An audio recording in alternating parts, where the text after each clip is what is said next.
Welcome back to Powerhouse. I just spoke with Dave Savage on this show not but a couple weeks ago, but we met up again at the ICE Experience Conference in Las Vegas for a conversation that gets at something bigger than rates, inventory, or even affordability. It's about whether or not the next generation believes homeownership is even possible. We dig into why Gen Z and millennials feel overwhelmed, where the disconnect with the industry really comes from, and what it actually looks like for housing professionals to step into a role as guides, not just transaction facilitators. Because if we, the people in this industry, don't fix the trust gap, no one else will.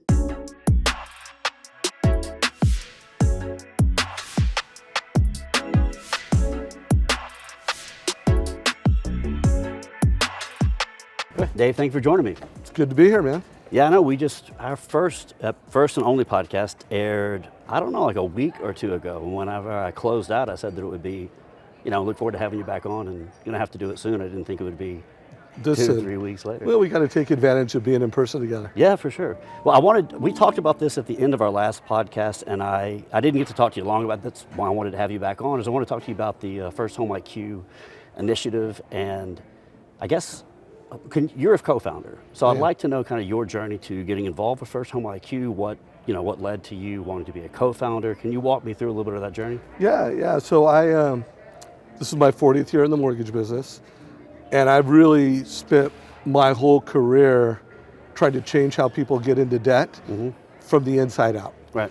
So when I founded Mortgage Coach, we sold it to individual loan officers, and we were selling it, hey, it will improve your conversion rates, it will make you more profitable. And then when the meltdown came, it was like selling it to the C-suite, getting built into tech stacks.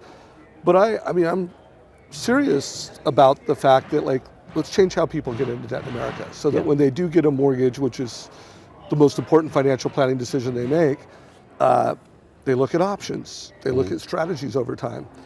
And so I had told my wife a couple of years before we sold the majority interest of Mortgage Coach to a private equity firm, that when I got on the other side of that transaction, that I really wanted to donate time and money to the next generation. Because if you're going to make change in America, you've got to start with young people. Right. And so Kristen and I had shared a lot of stages for over a decade together. And we had similar passions, we had a similar view of the future. And at first it wasn't like, let's start a nonprofit. It was like, let's find a nonprofit that we thought was bringing financial literacy to consumers. And either what we would see was like content created by teachers and older people that we didn't think it would connect, or it was financial literacy that didn't have homeownership as the North Star of financial freedom. Right. And so we just we got to do this. We got to found it. And I wouldn't have done it without Kristen. I mean, she's extraordinarily talented. She's extraordinarily passionate about this.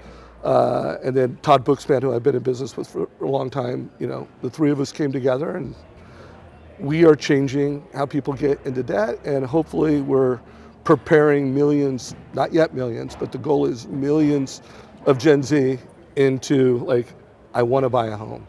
I know how to buy a home. So they're, one, inspired to do it, and then two, they understand how to do it. Right. I don't know. I talked to Kristen the other day about this, and I'm an English professor. I did not know that. Yeah, I'm an English professor, kind of I have an 8 to 9 literature lecture, and then that's how I got into origination, because being an English professor doesn't, really pay the bills.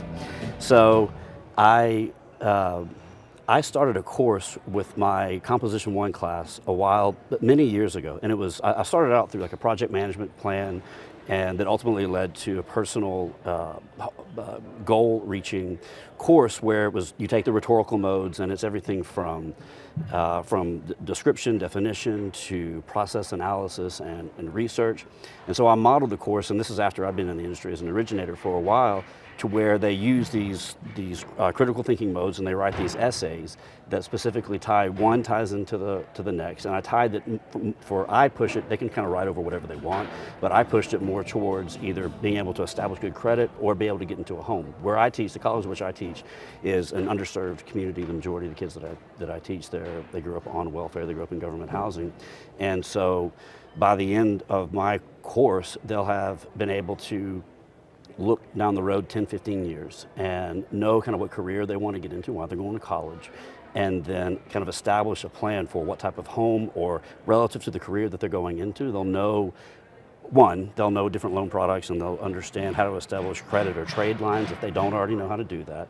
And then they'll know kind of this general range in which the career that they're going into, what that salary would look like. They'll learn the value, and they research all of this together, and they integrate for themselves that's their final essay. It's a detailed process analysis, how I'm actually going to get into this home in the next, by the time I'm in my late 20s or whatever early their goal is. Yeah, but it's funny because I was talking to Chris about that. It's whenever you care about something, you meet other people, kind of all roads kind of converge, not on the same path, but you're going in a very similar direction. And I've been doing that for, for the last 10 years. So it's interesting to see, the parallels. The parallels, exactly. Yeah, and I'm sure, you've noticed that so much of it is mindset, because someone who's younger that has grown up, generations of renting, like they've never lived in a home that their family owned. The family before them didn't own their homes. They don't believe they can own a home. No. Like they're just like, and you can't. Right. And to me, when you look at the data, if someone who's low income earning, regardless of what your income is, you can own a home. Maybe harder. You may need to drive further. You may need to partner with family members or friends. But everybody can achieve homeownership. Right. But they don't know it. They don't have a mindset around it. They don't have a belief around it. And so hopefully, I don't think there's anyone better positioned to make that change than mortgage professionals. I totally agree. I started with that goal setting arc that I did with my classes. I started off a couple years into origination, and I did it more from an academic standpoint, where I wanted to show students how the literary modes and the analytical, rhetorical modes that they were learning in class, how those had real world applications in the business world or for your goal setting, right? And then the longer that I've been in the industry, and the more when I moved to a corporate world and stuff, the more for me it turned into financial literacy and and home ownership. So that's the lens in which I do it now in the semesters that I still get to teach those. We love courses. having you part of this mission, I and couldn't be happier. Couldn't be more grateful for helping us get the word out there. Sure. So I think it was earlier this month, right? The newest report came out, and I was curious. This is the 6th year, I think that's. Are you talking about Kristen's NextGen Homebuyer Report? Yeah. She's been doing it for 6 years. This is the 6th year. Yeah. Was there anything that came out about that report or in that report that shocked you, or did you see it more of as like an evolution of the same, a continuation of the same kind of narrative that's unfolded with the 20% down payment myth and? Yeah, there's no shocks. I mean, it's sobering at how distrust is the default in America. And I would say when I saw that, I think it was the year before the Edelman Trust Barometer, where really for the first time, and I don't know if it was last year or the year before, where distrust is the default in America in all categories, not just mortgage and housing, but it is sobering, I would say, just how much distrust the next generation has around mortgage and real estate professionals. Yeah. And really, but to me, it's just more of where society is at right now. So what I saw what I took away from the report is framed around two major issues. One is trust, and then the is this overwhelm factor that home buyers. But for the trust thing, I really wanted to get your perspective on this, because I think that there's a lot to it, but this lack of trust speaks to, like you were talking about, this overarching or a lack of trust as a cultural issue, to where so over the last 10 years, I know it's been worse. I know since COVID, it really picked up steam with those younger generations, to where it's all institutions, where there's this dissolution of trust and faith in institutions across the board. Financial institutions are at the top of the list. We are kind of, as originators and lending professionals, we're lumped under that. But it's escalated in the past several years, where it's not just that a lack of trust, but it's also this belief that the system is actively working against them. And I've been fascinated by this divide over the last couple of years that I've seen, where it's millennials and Gen Z are angry at the boomer generation because like the system worked for the boomer generation the way that they perceive it. The system worked for them, and then the boomer generation they were not good caretakers of the system, and they allowed it to kind of erode, and now the system works against them. Whether that's or they just missed it and they just felt like they have been left behind. Sure. So and whether that's perceived or real, right? Like for a loan originator. Oh, it's real. I mean, I have Gen Z kids and their friends, and my son graduated from college 2 years ago, and I at the graduation, how they have parties and ceremonies, I would just talk to these kids, and the only kids that were like, oh yeah, I'm gonna own a home were very affluent families that own homes, and they're just like, it's just a question of when my parents help me. Right. But I mean, that's the minority in America.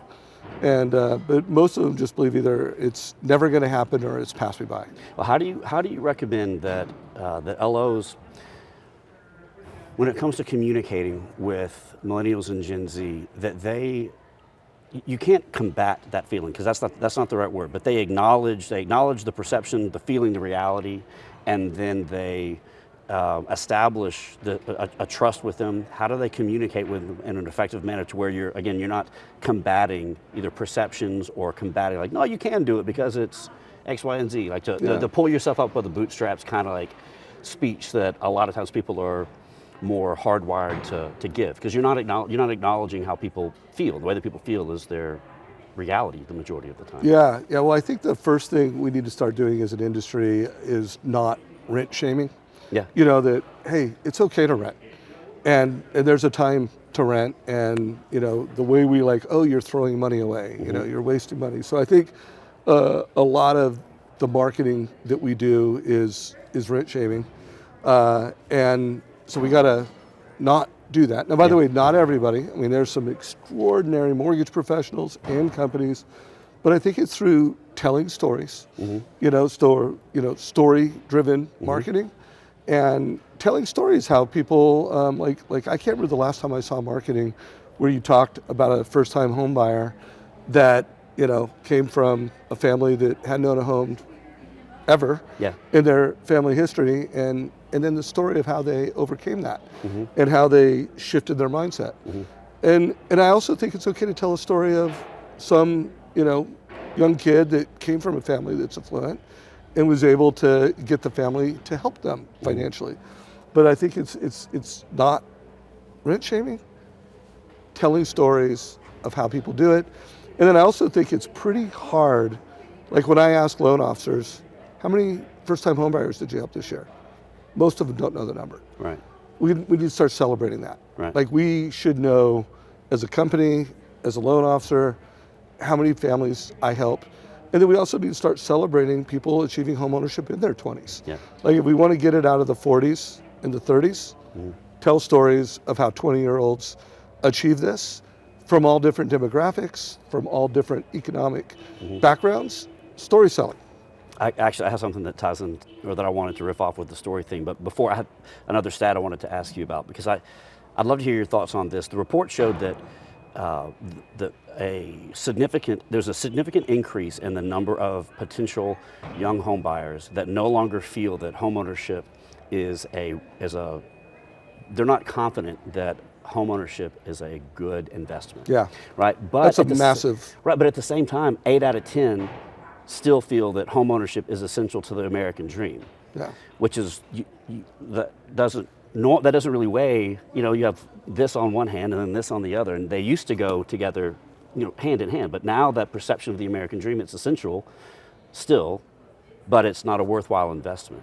Yeah, what are your thoughts on the divergence of that? Because like I said, those used to go together. Yeah, well, I mean, let's face it. I mean, especially when you look on the other side of the COVID, in the explosion of the appreciation of home ownership that took place during COVID, you've got to be important to recognize as both a lender, a loan officer, a realtor, that what has happened probably is not sustainable. First of all, we do not want another COVID era. Right. That's not good for America. Right. Rates dropping to 2%. So I think we need to look at that and speak to, because it's not just about wealth creation.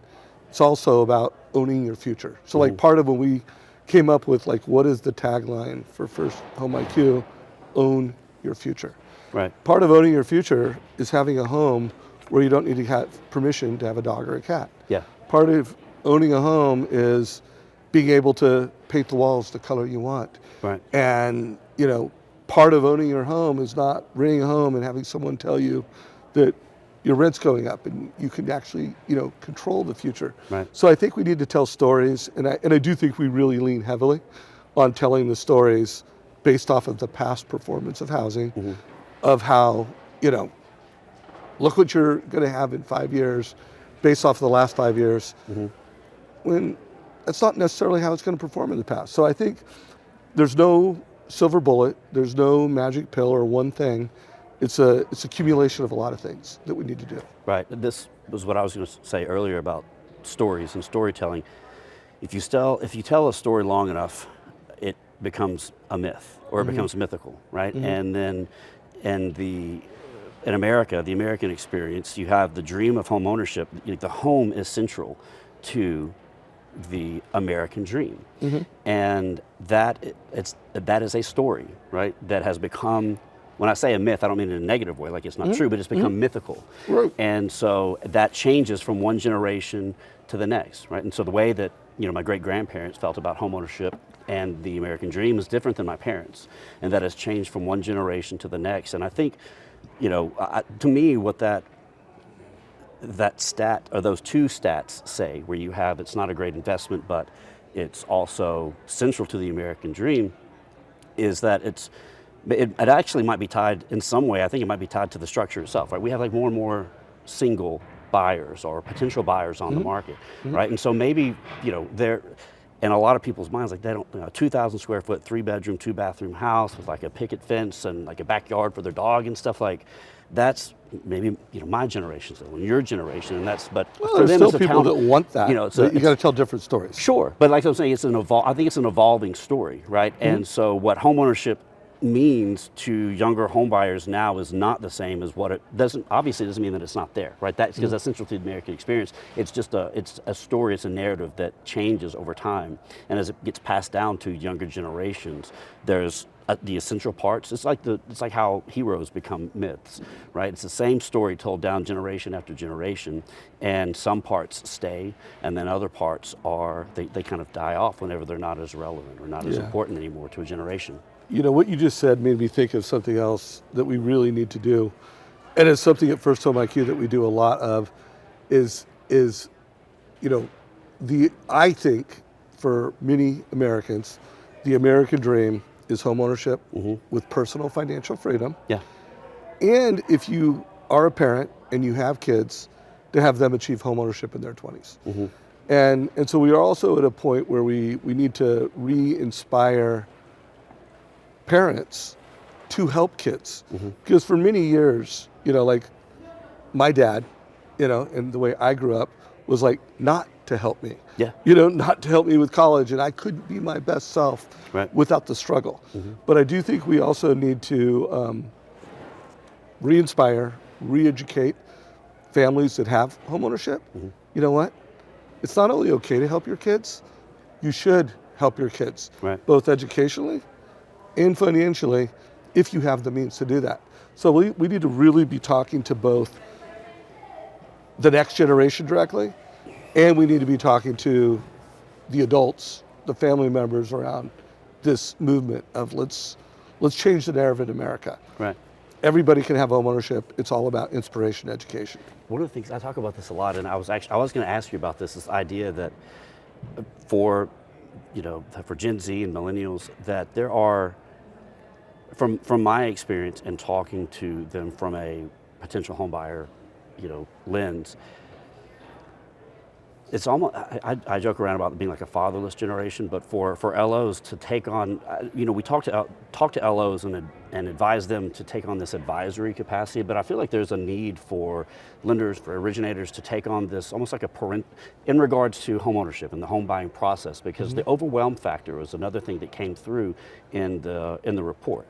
And so there's, you know, there are really common misconceptions about the younger generation, them, same thing, like being late. Like every older generation thinks about that they're being lazy, and that in reality they work more jobs than any other generation that previously. Well, and also this generation is financially smarter in right. many ways. That's what the report TikTok, says. Instagram. I mean, you have a lot of folks getting smart on social media around money and finances. Yeah, they're budgeting, they're saving, but they get overwhelmed with the process. And so when the overwhelm factor kicks in, they just shut down. They shut down or they disengage from the home ownership process, for the home buying process at least. And then it's a lost home buyer, right? And I think that there's a really important role that LOs can play where they step in as this kind of like parental figure, because where they're able to talk to potential home buyers like, no, you got it, you can do this. Like I'll listen to you, but I'll not just advise you, but again, take on this kind of parental role, because that's something that overwhelm process is something that with the younger generation, you see kind of across the board. I mean, I've seen it as an educator and in home ownership. It's just a very common trait with that generation. And I think a lot of it has to do with this, like I said, like a need for more like a parental figure in that role, as opposed to just an advisory role. Yeah, well, first of all, leadership. You're talking about that parental value, you're talking about leadership. And that is where, FirstHome IQ, I think there's a couple things that we're doing that's pretty unique, and how we're bringing leadership to both Gen Z, to teachers, to parents. And so it is, attacking this problem at different demographics, at different roles. I also think it's important, like, for example, I'm ADD and dyslexic. So when I went through school, like, they're teaching one way. And we actually had a personal finance class. And I do think more and more schools are coming up with personal finance. But what they're not doing is they're not breaking it up into different money personalities. So one of the things Kristen's done with FirstHome IQ is when we teach budgeting, like, I can't remember exactly the number, but let's just say 4 to 6 different ways of teaching budget based off of different money personalities, which is not taking place in mainstream education. It's not taking place in any other financial literacy nonprofits or even for-profit platforms that we have. And so I just think we need to attack this from a lot of different ways. But one thing I'm passionate about is the mortgage industry can make a massive difference if we just see it. And by the way, we could do it in a way that's not only helping America, but we're going to do more loans. We're actually going to help realtors sell more homes, and we're going to help loan officers do more loans if we get involved in this mission. Right. Well, so tell me about your partnership with the NBA and the trip to DC coming up. That's it's mid-April, right? Yeah, it's April 14th and 15th. So the NBA is working hard to get the legislation, the issues that improve housing, that improve affordability, that help the mortgage industry. And let's face it, there's power in numbers.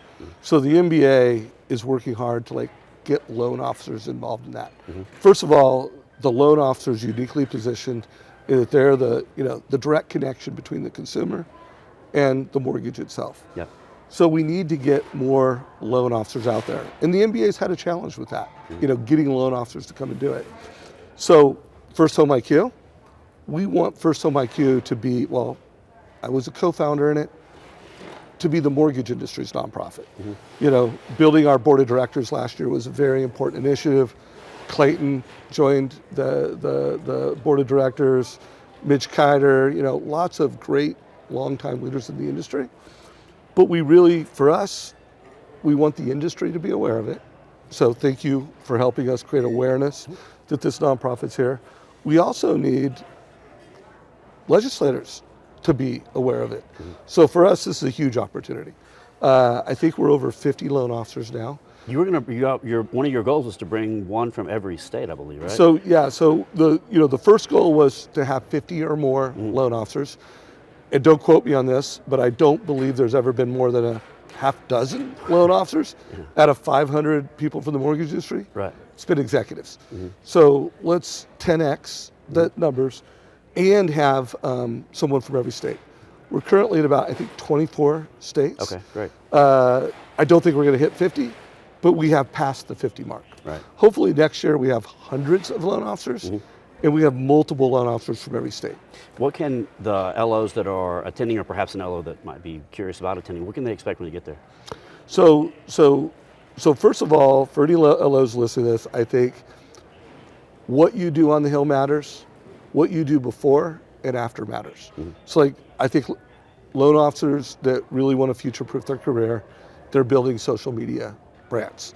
You know, they're using Facebook, they're using Instagram, they're using TikTok, they're using YouTube. So this is an opportunity that before you go on the Hill to start the conversation within your database and within your social media platform. And then when you go on the Hill, day one of this event is learning about the issues that the NBA is trying to make impact on in Washington, D.C. So day one, you will have people from the NBA, you will have bipartisan politicians talking about issues around affordability, and you're really learning how to be a lobbyist on day two. And then day two, you are separating into groups from your state. So I'm from Oregon, so I'll be with a group from Oregon, and you'll be going to the Senate, to Congress, to the House, and you will be meeting with your representatives, sharing both the NBA's hot topics, and then we're also going to have a FirstHome IQ one-pager. Oh, okay. So literally we'll be going on the Hill and we'll be like, this is change that we'd like to see made, this is why we would like to see it made, and we'll be making a case for that. And so for any LO or executive that can't make the DC trip, but they're interested in getting involved with FirstHome IQ, how can they do that and what can they expect? So we have had such an incredible response to this. Oh, I want to go, but I can't. So we're actually creating a FirstHome IQ advocacy. So right now, if you go to FirstHomeIQ.com, MBA advocacy, it's just about national topics. Right. But we're creating a year-round mission around this. So it's FirstHomeIQ.com/advocacy, and we're going to have a calendar of all the state events. So for any loan officer that wants to be an advocate, and by the way, I would say loan officers do it because you make a lot of money in this business. Sure. It's good for this business. Do it because it will elevate your brand, and then it will become a year-round initiative. So, you know, we'll have I think there's an advocacy day in every state in America, you know, where mortgage professionals are getting together and they're going on the Capitol and lobbying for both national and state topics. Okay. So going forward, it will be state. Right, and there's also the ambassador program as well, right? Or is that tied together? So and then we have an ambassador program, which is really empowering loan officers to have a lot of co-branded material. We have a quiz that's like takes 5 minutes, 15 questions, that's designed for first-time homebuyers. It's designed for the next generation, where they take this 3 to 5 minute, 15 question quiz, and one, it will kind of uncover where they're at from a homeownership readiness perspective. And two, it will also be an educational experience. Yeah, I haven't had a chance to, I've just had a chance to preview it. I haven't had a chance to do a deep dive, but the onboarding program as well. There's an onboarding program. It's a community of like-minded mortgage and real estate professionals. Like, while we focus on the mortgage base, we've got a surprising amount of realtors that have become ambassadors that are like purpose and profits. Like, I want to do good, and I think I will be more successful as a loan officer and a realtor if I'm involved. Right. Dave, thank you so much for coming on. I really appreciate you taking the time. Yes, sir. Thank you. Appreciate it.